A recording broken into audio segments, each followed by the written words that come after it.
శ్రావణ మంగళవారం రోజు మంగళగౌరి వ్రతం చేసుకునే మహిళామణులు వ్రతం సందర్భంగా పాటించవలసిన ముఖ్యమైన నియమాలేంటో నేటి పరిష్కారాలు అనే అంశంలో పరిశీలిద్దాం. వివాహమైనటువంటి మొదటి సంవత్సరం మహిళామణులు శ్రావణ మంగళగౌరి వ్రతాన్ని ఆచరిస్తే ఉత్తమ ఫలితాలు కలుగుతాయి. మహిళామణులకు ఏవైనా ఇబ్బందులు వచ్చి శ్రావణ మాసంలో మొదటి మంగళవారం మంగళగౌరి వ్రతాన్ని ఆచరించడం వీలు కాకపోతే మళ్ళీ 3వ సంవత్సరంలో మంగళగౌరి వ్రతాన్ని ఆచరించుకోవాలి. అంతే తప్ప వివాహమైన తర్వాత 2వ సంవత్సరంలో మాత్రం మంగళగౌరి వ్రతాన్ని ఆచరించరాదు. అలాగే మంగళగౌరి వ్రతం ఆచరించాలని భావించే మహిళామణులకి శ్రావణ మాసంలో వచ్చే అన్ని మంగళవారాల్లో ఏదైనా మంగళవారం అనివార్య కారణాల వల్ల మంగళగౌరి వ్రతం ఆచరించడం వీలు కాని పక్షంలో భాద్రపద మాసంలో వచ్చే మొదటి మంగళవారంతో మంగళగౌరి వ్రతాన్ని పూర్తి చేసుకోవచ్చు. అలాగే మంగళగౌరి వ్రతంలో దీపాల సంఖ్యకు ముత్తైదువుల సంఖ్యకు విశేషమైన ప్రాధాన్యత చెప్పడం జరిగింది. మంగళగౌరి వ్రతం చేసుకునే మహిళామణులు చలిమిడి దీపాలు గౌరీదేవి దగ్గర వెలిగిస్తారు.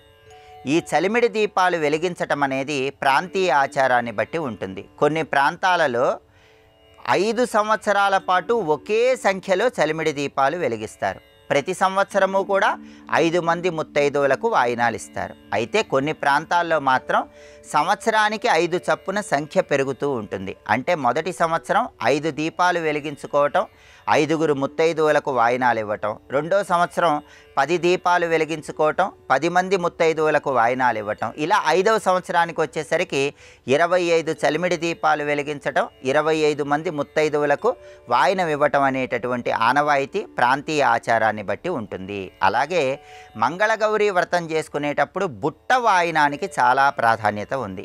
వాయినాలలో ఈ బుట్ట వాయినం అనేది చాలా గొప్పది. బుట్ట వాయినం ఎలా ఇవ్వాలంటే ముందుగా ఎంతమంది ముత్తైదువులకు వాయినం ఇవ్వాలని భావించామో అన్ని గుప్పిళ్ళ శనగలు ఒక బుట్టలో వేసుకోవాలి. అన్ని చలిమిడి ముద్దలు ఒక బుట్టలో ఉంచుకోవాలి. అదేవిధంగా చలిమిడితో మోరీలు అని ప్రత్యేకమైనటువంటి పదార్థాలు తయారు చేస్తారు. ఆ మోరీలు కూడా బుట్ట వాయినంలో ఉంచి ఒక తోరం ఉంచి దక్షిణ తాంబూలాలతో పాటు ఒక ముత్తైదువకు వాయినం ఇవ్వాలి. దీన్ని బుట్ట వాయినము అంటారు. మహిళామణులు ఎక్కువ మంది వాయినాలు ఇవ్వటానికి అందుబాటులో లేని పక్షంలో ఎవరైనా ఒక ముత్తైదువకు బుట్ట వాయినం ఇచ్చినా కూడా ఉత్తమ ఫలితాలు కలుగుతాయని ప్రామాణిక గ్రంథాల్లో చెప్పారు. అయితే ఎప్పుడైనా సరే మంగళగౌరి వ్రతంలో వాయినాలు ఇచ్చుకునే ముందు తల్లికి బుట్ట వాయినం ఇచ్చుకొని ఆ తర్వాత ఇతర మహిళామణులకు మామూలు వాయినాలు ఇవ్వటం ద్వారా మంగళగౌరీదేవి సంపూర్ణమైన అనుగ్రహానికి సులభంగా పాత్రలు కావచ్చు. అలాగే చలిమిడి దీపాలు వెలిగించేటప్పుడు కూడా మహిళామణులు ఒక్కొక్క చలిమిడి దీపంలో 5 కుంభ ఒత్తులు వేసి చలిమిడి దీపాలు వెలిగించడం ద్వారా గౌరీదేవి సంపూర్ణమైన అనుగ్రహానికి చాలా సులభంగా పాత్రలు కావచ్చు. కాబట్టి మంగళగౌరి వ్రతంలో ముత్తైదువుల సంఖ్య, దీపాల సంఖ్య, బుట్ట వాయినము ఈ నియమాలన్నీ తెలుసుకుంటూ మంగళగౌరి వ్రతాన్ని ఆచరించినట్లయితే మంగళగౌరీదేవి సంపూర్ణమైన అనుగ్రహానికి ప్రతి ఒక్కరూ సులభంగా పాత్రలు కావచ్చు.